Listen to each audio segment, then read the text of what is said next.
నిర్మల్ జిల్లా కేంద్రంలో పాలిటెక్నిక్ విద్యార్థులు ఆందోళన బాటపట్టారు. శివాజీ చౌక్లో బీజేవైఎం ఆధ్వర్యంలో విద్యార్థులు రాస్తారోకో నిర్వహించి సీఎం దిష్టిబొమ్మను దగ్ధం చేసేందుకు యత్నించారు. జీవో నెంబర్ 97ను వెంటనే ఉపసంహరించుకోవాలని డిమాండ్ చేశారు. ఈ జీవోతో ఫీజులు పెరిగి పేద విద్యార్థులపై భారం పడుతుందని, పాలిటెక్నిక్ తర్వాత తదుపరి ఉన్నత చదువులకు అవకాశాలు తగ్గిపోతాయని ఆవేదన వ్యక్తం చేశారు. విద్యార్థుల రాస్తారోకోతో గంటపాటు ట్రాఫిక్కు తీవ్ర అంతరాయం ఏర్పడింది.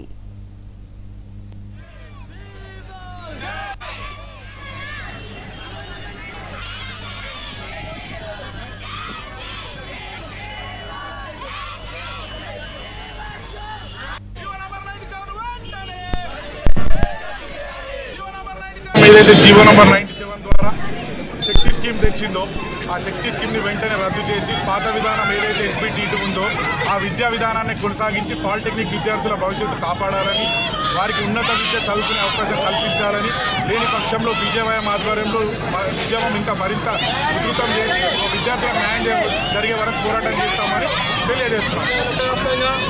గత ప్రభుత్వాలు కావచ్చు, ప్రస్తుత ప్రభుత్వం కావచ్చు, విద్యార్థిని అగమ్య గోచరంగా చేసి వారి యొక్క భవిష్యత్తు అంధకారంలోకి తీసుకెళ్లే విధానాన్ని కొనసాగిస్తూ ఉన్నది. ఇప్పటి వరకు కూడా ఫీజు రియంబర్స్మెంట్ స్కాలర్షిప్ ఇవ్వకుండా ఒక రకమైన దోపిడీ చేస్తూ విద్యార్థిని అరిగోస పెడుతున్నటువంటి కాంగ్రెస్ ప్రభుత్వం ప్రస్తుతం ఈ శక్తి స్కీమ్ తీసుకొచ్చి పాలిటెక్నిక్ విద్యార్థులు హయ్యర్ ఎడ్యుకేషన్ వెళ్లకుండా వారి జీవితాన్ని అగమ్య గోచరంగా చేసి అంధకారంలోకి వెళ్లే దిశగా ప్రయత్నం చేస్తూ ఉన్నది. దీన్ని మానుకొని వెంటనే పాత విధానాన్ని కొనసాగించి పాలిటెక్నిక్ విద్యార్థులను కాపాడాల్సిన అవసరం రాష్ట్ర ప్రభుత్వం మీద ఉన్నది. లేకుంటే భారతీయ జనతా యువ మోర్చా